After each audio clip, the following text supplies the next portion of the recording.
Hello everyone, and welcome back to Pokemon HeartGold and SoulSilver. Last time we triumphed over the gym leader Morty, obtaining the Fog Badge. This time we're going to be going through a bunch of backtracking to new areas after we have obtained TM Surf. I was actually about to go set out and go exploring places when I realized, oh wait, I don't have Surf.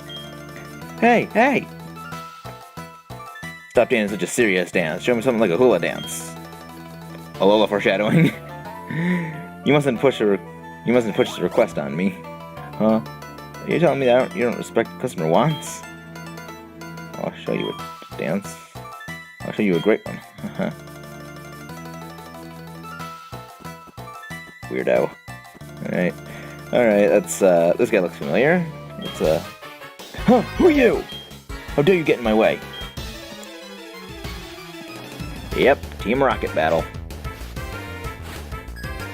You're challenged by Team Rocket Grunt. Send out Coughing. Oh god.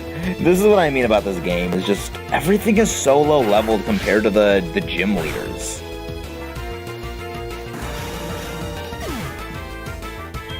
And there you go. That was an easy battle to deal with.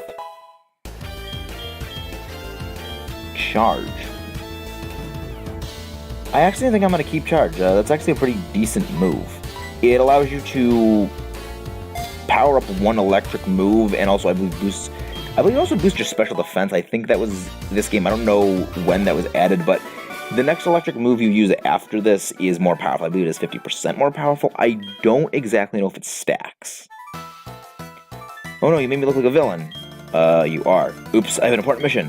They find out I was wasting time here. Let me start over the lowest rank at Team Rocket Grunt. Better leave now.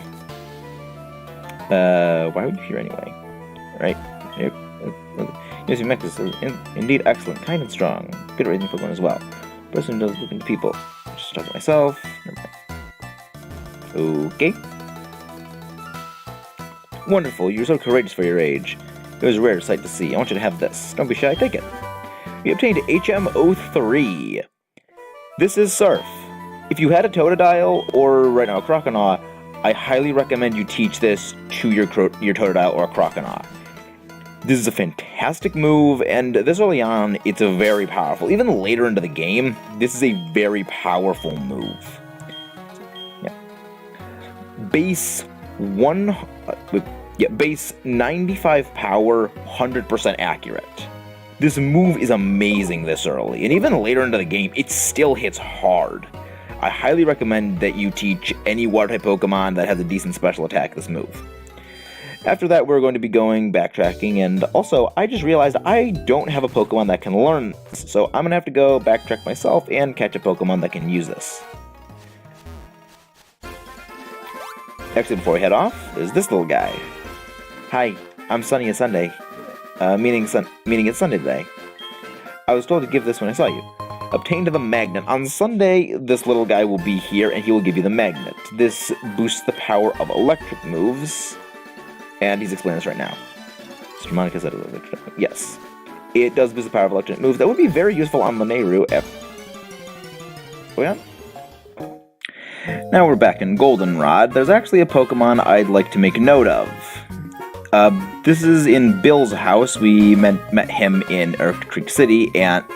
I can't speak. Ecruteak City, and he said to go meet us at his house. He had a Pokemon for us. I'm anxious to take this Eevee. I just came over just from the Wi-Fi. Why are you busy doing that? That's shut down a long time ago. Did he take it outside? Can I play with Mexus? No. I don't like Eevee. But my personal feelings with Pokemon aside, it's time to go over its evolutions. Starting off, we have Jolteon. This is a good glass cannon electric type. If you wanted an electric type, and maybe Ampharos wasn't your style just because it was kind of tanky and didn't really do the kinds of things electric types do best, which is be fast, Jolteon is going to fulfill that role. However, it is a glass cannon. It goes down a lot faster than a Pokemon. Right, I don't even have the fishing rod in this game, of course. I gotta go backtracking again. Considering just about Jolteon, we have it is a Glass Cannon electric type, does the Glass Cannon electric type things electric types do best, but it's going to go down pretty easily compared to Ampharos. 1 second while I go sidetrack myself again because I forgot to go pick something up. Forgot that I got the old rod on my SoulSilver file, not this one, because I passed it up, so I had to go backtracking on SoulSilver a lot. Back to the other evolutions. Flareon. This thing just sucks. It has a very, very unfortunate stat distribution. Its physical attack is very high. It has very good physical attack. However, most of its moves are special. It does not have Flare Blitz yet. And even with Flare Blitz, it's kind of not that good. Because most of its moves are special and its special attack is so low, it really doesn't do that well. Its best move is going to just be using Fire Fang, which late game is just very, very weak. It has very high special defense, which is really, really strange considering it, but Flareon just isn't good. It doesn't have the right moves, it doesn't have the right stat distribution. If it had gotten Flare Blitz in this game, or it just had a higher special attack, it could have been a really, really good Pokemon. But unfortunately, it just was cursed with a terrible distribution of stats. Up next is Vaporeon. This thing is surprisingly tanky. It doesn't pack the biggest punch of water types, but it does have a lot of special defense, not much physical defense, and a lot of HP. There are better special water type attackers, but on the bulky side, it's one of the best. It also doesn't have the defensive liabilities that a poison subtyping adds, so there is a plus for it. Next we have Espeon. This is a Psychic Glass Cannon, a bit similar to Jolteon in terms of performance, only it doesn't require a Thunderstone to evolve. It instead evolves by the much more arduous evolving by Friendship Raising. You saw how long it took me to raise that Togepi's Friendship to evolve into Togetic. Imagine doing that with another Pokemon. It's not fun. And the worst part is that this is going to be a theme among all of the Eevee evolutions. They should all evolve before level 15 or at level 15 if you want them to have a usable same type attack bonus move. This is particularly difficult for Espeon and, as we're going to go over next, Umbreon, as they evolve through Friendship. So you want to know what you're going to be doing if you want to get those moves on them? Running around in circles for hours. It sucks. It, in my opinion, is not worth it because there are better psychic attackers. We have already gone over Alakazam and Kadabra. I suppose go for Espeon if you don't have another DS to trade with, or you can't trade with someone to get your Kadabra to evolve into Alakazam. But if you have the ability to trade, just go and get an Alakazam. Alakazam is by far much better than Espeon, and it's much faster, hits much harder, it's just better in every way. Well, I mean, it is more glassy, but it's still better. It's much, much better special attack and much better speed. I believe Espeon has higher speed than Alakazam, but Alakazam has beat in special attack. Next is Umbreon. This is basically the polar opposite of Espeon. It is incredibly tanky. It's probably one of the tankiest Pokemon you're going to encounter. The downside, its attack is pretty terrible. And I forgot to get the rod. Yeah, its physical and special attack are both pretty terrible, and if the move Foul Play existed right now, it would be pretty good. Just using an opponent's attack stat against them would be fantastic, and compensate for Umbreon's low physical attack. But Umbreon just doesn't have good offensive stats in general. It's meant to be an HP stalling tank. It does that job fairly well, but it's not going to be hitting hard. Use this if you want a tanky dark type, but there are going to be much better dark types we are going to be meeting in not too terribly long. So did I get the fishing rod? Yeah, those are the main 5 Eevee evolutions you're going to be able to get. There are 2 more, however, they are inaccessible to you in this game. It's a bit stupid, but again, Sinnoh evolutions not being accessible, what else is new with this game? They are Glaceon, a Pokemon I really like because it has such a wonderfully bizarre stat distribution. It's an ice type that has a very high special attack, but not terrible defensive stats. It's got very good bulk, considering it is meant to be an ice attacker, and it can take hits pretty well, considering. It unfortunately doesn't get the good ice moves like Ice Beam by level up, and even if it did get them, it's kind of meaningless because you can't get it unless you trade it over to Diamond, Pearl, or Platinum. And then there is Leafeon. Leafeon is, not in my opinion, as good as Glaceon, but it's up there, it's pretty good. It has a more physically oriented stat distribution, and it does benefit from this stat distribution a bit more in terms of its moves. At level 15 it will learn Razor Leaf, which is a pretty good move considering it has good power and backed up by a pretty sizable attack stat. The only problem is that that is pretty much actually the only physical grass move Leafeon will be learning for a very, very long time. So just be forewarned, Razor Leaf is going to be the only move you're going to be using on it, if you could use it. You have to trade this thing over to Diamond, Pearl, or Platinum to trade an Eevee over to Diamond, Pearl, or Platinum, and then evolve it into Leafeon in order to get one, and then trade it back. In my opinion, these two really should not be considered. In my opinion, these are the best two.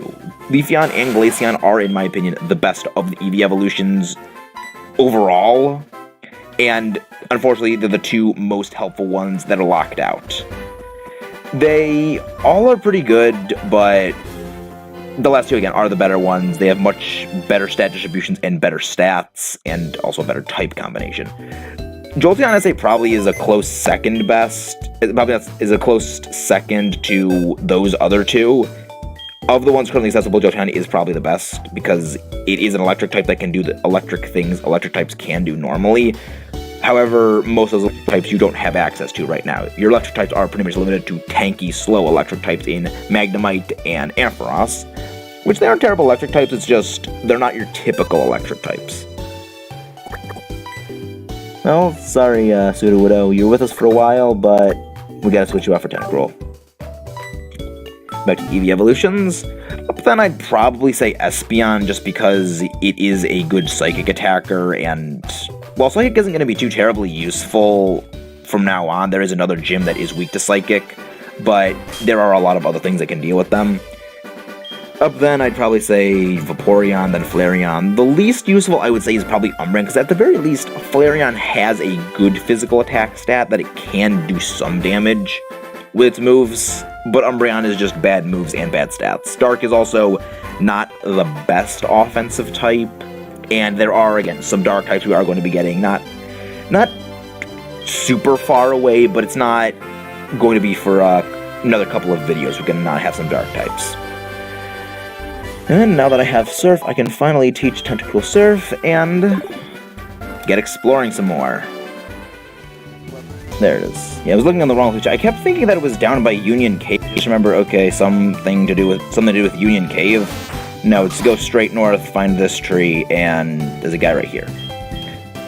People run when I roar, but you came looking. That pleases me. Now take this. Obtain TM 05 roar. This guy forgot to take the caps lock off. Yeah, you're gonna hate this move. You are really gonna learn to hate this move. Thanks to know that I have a surfing Pokemon, I can deselect that and. I'm not even deselect the berry pots. Because those aren't gonna be ready for a while. Use the Dazzling Machine. Yeah, there is an item over here. Let's see what we got. Yeah, stupid potion, not much. Okay, well, that's one part of our backtracking done. Back in Violet City, there's actually a few items you can get. Yeah, repel. No, you cannot get a repel. Actually, you can get a repel by going shopping. But the items I'm looking for are...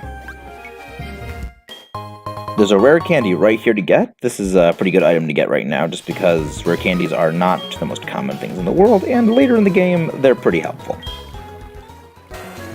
Right around here, after you have broken the rock that was right here, there is a vitamin. Oh, no, not a hyper potion. Then where's the vitamin? There actually, never mind my oblivious. There actually was an item over here. PP up. I just was oblivious because I couldn't find this place. Looks like I found them again. I don't get why I keep encountering these two. Well, not just these two, I've just been encountering Raiko. Second time that I haven't even been trying, and yet when I go looking for them, I can't find them normally. Of course, it doesn't catch. Just a little bit of enjoyment that appeared while I was hunting. And we are back. Surfing? Water is deep blue. Would you like to surf?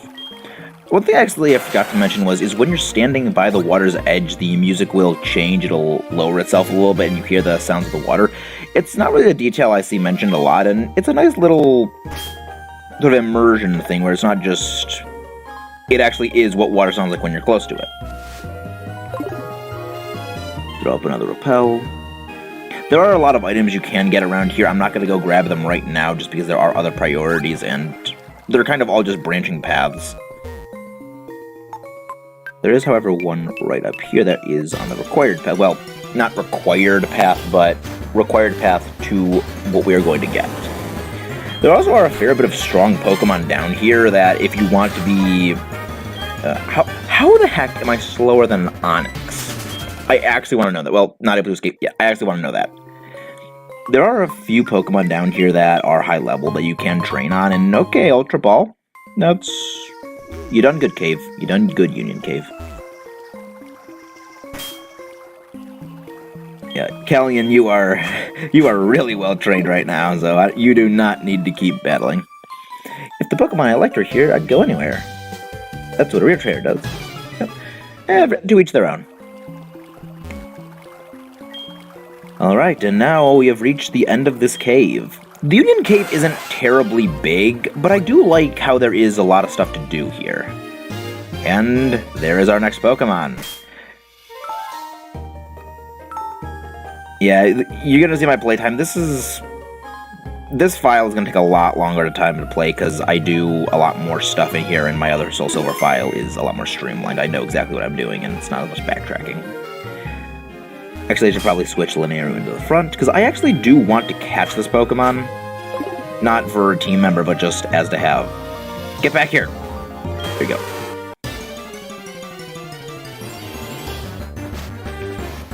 Only on Fridays, there is Lapras. This will recur every single Friday regardless. So you can KO this Lapras, come back the next Friday, there'll be another Lapras, or you can just do what most people did and set the clock forward or backwards. But as for Lapras itself, this is a very bulky mixed attacker with high special defense and very good HP. Its physical defense isn't as good, but it is very good at tanking special hits. Very high HP, very high special defense, as I said. When it comes to attacking, its physical attack and special attack are equal, and it does have good moves of both respective types. Well, both respective types in both water and ice, as well as both physical and special attacks. It is one of the very few strong Ice Beam users we're going to be encountering. That is a very big plus for it, as a lot of ice types you aren't going to be getting until significantly later, and Lapras also gets Ice Beam by level up. You only have to level it up to level 32 before it gets this, whereas a lot of other Pokemon either need to go to much higher levels or just don't learn Ice Beam simply at all. This is helpful as later in the game there are a lot of Pokemon you're going to want to have Ice Beam for, and Lapras is again one of the few ice types you have accessible. I believe right now it is the only ice type we have access to, excluding Glaceon, which, as I've said before, you cannot get unless you trade, which is something I don't consider a valid option. As for the moves this Lapras has, it has Ice Shard. I believe it also has Perish Song and Confuse Ray. I know it has Water... no, it doesn't have... I think it has Water... No, don't believe it has Perish Song. It's Confuse Ray, Ice Shard, Body Slam, and I believe Water Pulse is the other move. I do want to catch this, because Lapras does learn a lot of very good TMs. Well, not TMs, HMs, and it makes it a very good HM user, because it gets a lot of the water type HMs, And there are a lot of water HMs you're going to want. And got Lapras. Yeah, Lapras isn't the best Pokemon, but if you want a strong Ice Beam user, I'd recommend it. There are some better water types, but Lapras is one of the best ice types. The Transport Pokemon. Great Pokemon in my opinion. Also, both of its abilities, Shell Armor and Water Absorb, both are fantastic, though I have a preference for Shell Armor just because it blocks all critical hits. There's some pretty interesting X-item strategies you can use it for. Actually, I'm probably not going to use my escape rope on it. As there are some items I want to get, I'll actually probably go get those another time. There's a lot of... excuse me. There are a lot of trainers and items to get down here. The trainers are not terribly low level. They are pretty adequately leveled considering how this game normally is. So I could recommend going and battling them just to get some experience. Though, don't be surprised if after you leave here, the trainers go back down to the normal, not good levels. There's also a few good items in here, but nothing you're probably going to get heartbroken over missing.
As we were actually in Azalea Town, because of having to come through the Union Cave, I felt I really should come to I cannot speak again. I felt that I should come over to Kurt and get some more Pokeballs from him. I never actually went over what these Pokeballs do, and I really feel I should rectify that because these are some pretty powerful Pokeballs. A few of them actually in Generation 2 were bugged and didn't work as they should have. There were 4 of them that were bugged. There were 3 of them that were bugged. The other 4 worked normally. Of the bugged Pokeballs, there was the Moon Ball, which has an increased catch rate on Pokemon that evolve with the Moonstone, which was a ×4 multiplier. In Generation 2, it actually didn't have any type of catch modifier. It just, because it read Pokemon that were evolving with a Burn Heal, which no one evolves with a Burn Heal, so it just acted like a standard Pokeball. In Generation 2, the Love Ball, which you get from trading a pink Apricorn, which has an increased catch rate based on if the Pokemon is the same species but opposite gender. I believe it has to be same Pokedex number, so it doesn't work on the Nido line.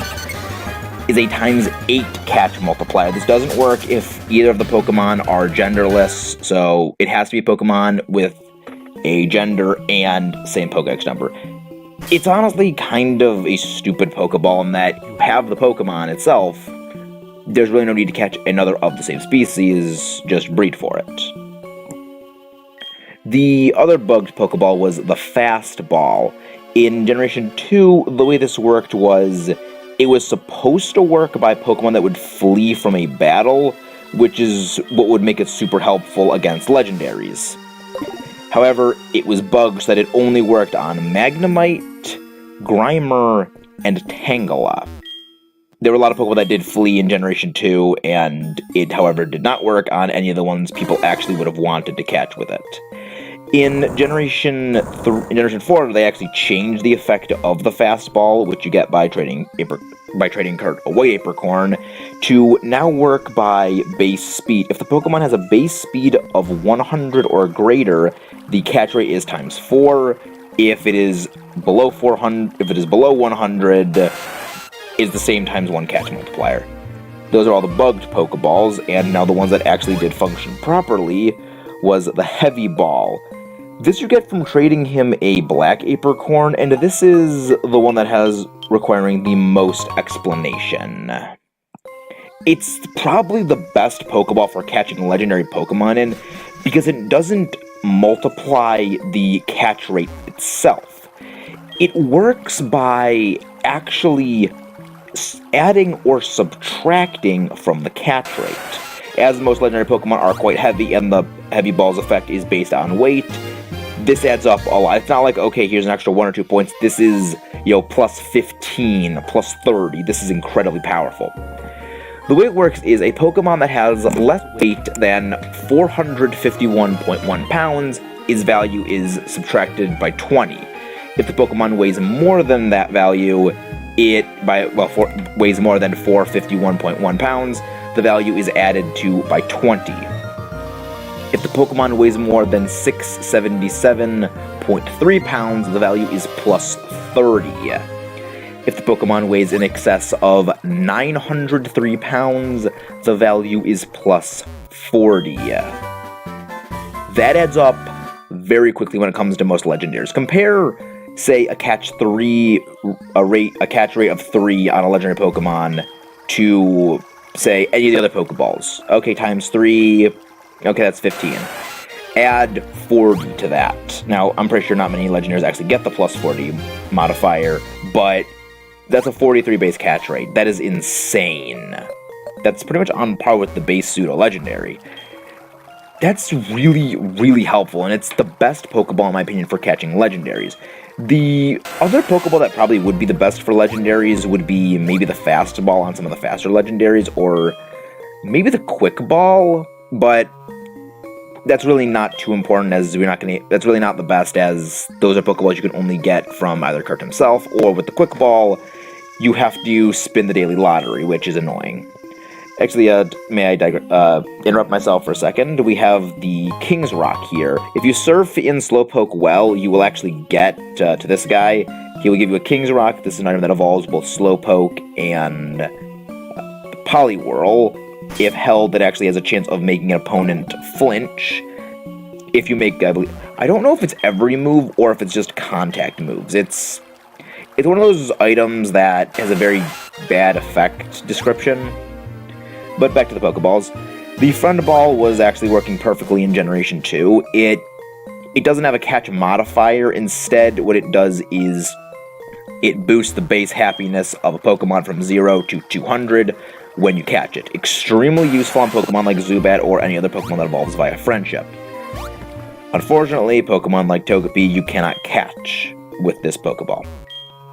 The level ball works very well in that it's a bit of an interesting Pokeball in that its catch rate is based on your level and the opponent's level. It catches Pokemon that are very low leveled extremely well, and probably one of the best for catching low level Pokemon, though I don't really know why you would use it on low level Pokemon. When the opponent's level is 1/4 or less of your level, so your level is more than 4 times theirs, the catch rate is ×8. When half your level is greater than the opponent's level, the catch rate is ×4, and when your level is just greater than the opponent's level, it's a ×2 catch rate. In theory, it sounds like it's pretty good. In practice, not very. And the last of the Pokeballs is the Lure Ball. This is very, very specific. Probably as specific as the Moon Ball. The Lure Ball has a ×3 catch rate on Pokemon hooked with a fishing rod. Any of the fishing rods will do. There is not just the old rod, there is the super and good rods, however we don't have access to those yet. So if you have had any trouble catching the Pokemon hooked with a rod, they're made easier now. However, this does not apply to the species. So if you find a Tentacruel or Tentacool by surfing, it will not have the ×3 catch rate. Only a Tentacool hooked with an old rod will have the catch rate increase. It's a bit specific, but these Pokeballs are fairly specific, but very good. Overall, the one I've actually used the most is probably just the Heavy Ball, simply because it's amazing for catching legendaries. I'd recommend, actually, the Heavy Ball is probably the best. Up next would be the Fast Ball for catching Entei and Raikou. As you've seen, they're pretty fast Pokemon, and they do have a speed above that threshold of 100. I believe Entei is a base 100 even, and Raikou is 115. So they will be affected by the Fast Ball, and I'm not sure they will be too affected by the Heavy Ball. I'd recommend getting as many white and black apricorns as possible, as those become either fast or Heavy Balls. Also, the Lure Ball is gotten from blue apricorns and Level Ball from red apricorns. That's all there is with Kurt's Pokeballs and the Slowpoke. Well, there is, believe it or not, one more stop we actually need to make. There's a lot of backtracking in this episode, and I don't like how they have just so much open up to you after this. And again, the Kurt's Pokeball thing really would have been happening the exact same way. Not Leprous. The Kurt's Pokeball thing I just would have explained regardless, but the surfing is definitely something I'm not a fan of. You do have all the stuff open up to you, and I've been having a bit of difficulty figuring out what to fill time with. Also, on the way back, I realized if you head to the Ilex Forest and press A right here, you'll find a big mushroom. Not much use, but it's something. Continuing on. Also, as I was leaving, I just realized there's apparently a Pokeball in here that I missed, containing an antidote. Now, really, moving on this time. Now that we're actually on Route 34, where I wanted to be heading for some backtracking, there are actually 2 Pokemon that I actually forgot to go over. Well, one I didn't forget to go over, one is newly obtainable to be gone over. There's an item right here. The first one is Yanma. This is the Pokemon I didn't go over before on Route 35. Can't speak. Yanma is a fantastic special bug flying type Pokemon. When it evolves into Yanmega after learning Ancient Power at level 33, it gets incredibly high special attack, though its speed might not be what you might think of when you hear about this Pokemon. It's known for being pretty fast, and it does definitely have that thanks to its ability of Speed Boost. So the ability is Tinted Lens, however Speed Boost is the typical one people associate with it. It has very high special attack, and also does get good special attacking moves to complement this. 116 base special attack is pretty good, with the special bug type moves and special flying type moves that not a lot of Pokemon can take advantage of. Its one weakness, however, is its very low special defense. This is very low. It does perform quite well, as it is kind of meant to just go fast, hit hard, and do that. It can also doubly resist a good number of Pokemon with its type combination. Bug Flying is pretty overused, however, it's one of the few special attacking Bug Flying types. The only other one I can think of really being Butterfree, really. And Butterfree is really not the best Pokemon to use as an example because it's meant to be especially bulky as well. The other Pokemon that we can now catch thanks to Surf is Psyduck. This is obtained by surfing on Route 35, and it's meant to be a good water special attacker. However, there are numerous Pokemon that also do this job and also do it better. However, its main draw is that it can use Psychic moves. There's not many Pokemon that we have been able to find that can use Psychic moves that aren't part Psychic themselves. The only other options, I would say, are two Bug types, which are Venomoth and Butterfree. Not exactly the most impressive Pokemon, to say the least. Golduck is... It's disappointingly adequate as a Psychic attacker, as we have the amazing Glass Cannon Alakazam, and that's really the only kind of Psychic type you need. If you want, you could go with Espeon, but Espeon does also have the liabilities of a Psychic type in that it is weak to Ghost, which is probably one of the things you'd want to have a Psychic type for. However, since Morty is no longer an opponent we have to go up against, Golduck doesn't really have much of a place, in my opinion, on a team now. You'd want a Psychic type attacker that isn't weak to Ghost for Morty, simply because he is a Ghost type user. If you could get Golduck beforehand, say, you could get Golduck by fishing, or Psyduck by fishing, prior to Morty's gym, I could then recommend it because it would be very good for Morty's gym battle. You have a Pokemon capable of using some pretty good Psychic moves without being weak to Ghost. However, this is past that point, and it's kind of just a disappointingly adequate water attacker, as we have so many other water attackers that have recently come out, and there are actually going to be a couple more in the future that also have some other attributes that make them a bit more useful. Those are the only Pokemon I can really... That's really all I can say about Golduck. It's good, but there's a lot of Pokemon substantially better. If you've been following what I've been doing in the video, you'll know that we went on Route 34 and went along this little surfing route. We saw this little fenced-in area where there was a rare candy and a nugget, as we've just found out. And now there's these apparently three sisters in this one area. Alright, this is not good. Water Pulse, that's probably not gonna knock out Megalon. Alright. Callian, as if you need to be more overleveled. Starmie, that's not gonna be good. Extra sensory on Sea King and Headbutt. Yeah, that is kind of the one problem with Heracross that I have mentioned before. It doesn't really get a lot of bug moves. The one bug move it's going to get is Mega Horn, and that's not for a very long time. Come on. If that was not a critical, there's no way they would have knocked me up. That was not a critical. I actually might lose this just because I just got unlucky. I'll just send out Tentacool. Sorry, but I need to make a sacrifice play. I'll just use Yawn on you and put you to sleep.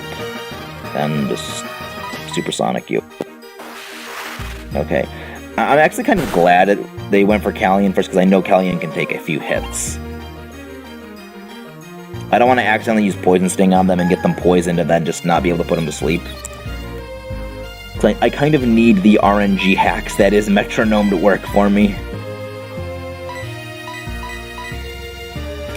Yeah, if I remember, Starmie isn't really that bulky. It's like really glassy, if I remember.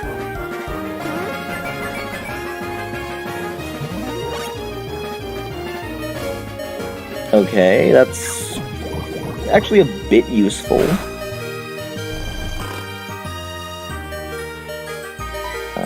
Metronome again, and just heal up. This has just been a bit unlucky in these last couple of battles.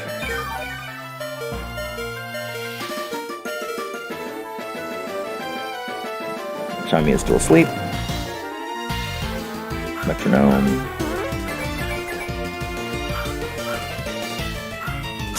Seed Flare. Okay. That turns my luck around. I was hoping for something like maybe Thunderbolt, maybe Charge Beam. That is... Callian, you are just MVP of the year. I don't get this. I don't get how I can be this... I don't know why, but I seem to just get signature moves all the time when I use... Well, not all the time, but a lot more than I should when I use Metronome. I mean, I'll tell my sister about you. Better not laugh yet, my sister is really strong. Well, I need to go heal up. Water is deep blue, like you surf on it. I think I have a repel up, I'll just make sure. Anyway, cutting ahead now, I'll meet you guys back here when my Pokemon are fully restored.